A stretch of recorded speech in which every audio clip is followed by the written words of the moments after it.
Hi, I'm Christine Comerford, and I'm going to tell you a tool today that you're going to love, bias navigation.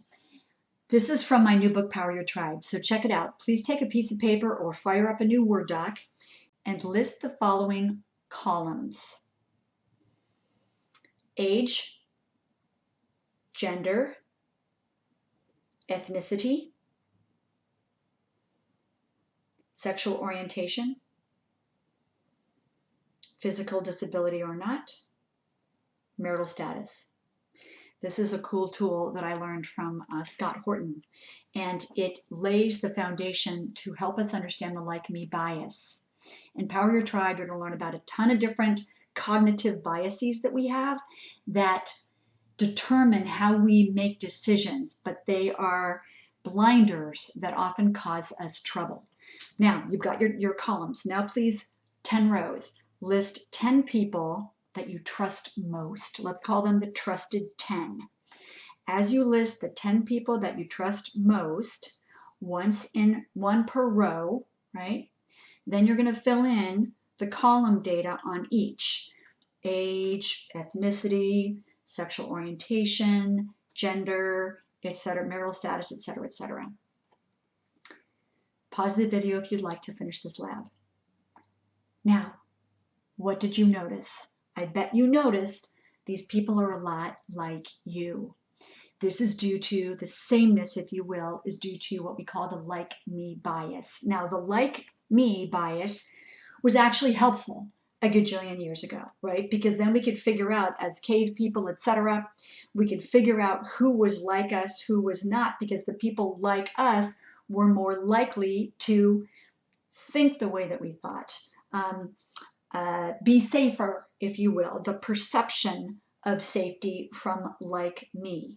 Here's the challenge. In the workforce, though, this doesn't work, because if we're all thinking the same way, if we all have a similar frame of reference, that is a total squisher for innovation, for fresh new ideas, for fresh new approaches, for, hey, we could try this. Wow, I never thought of that.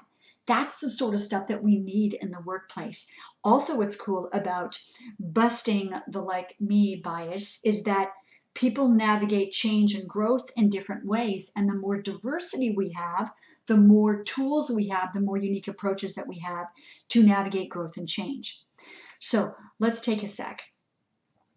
When we experience the not like me, right? When someone excludes us socially, when someone tells us by their behavior that we do not belong, a bunch of things happen in our brain.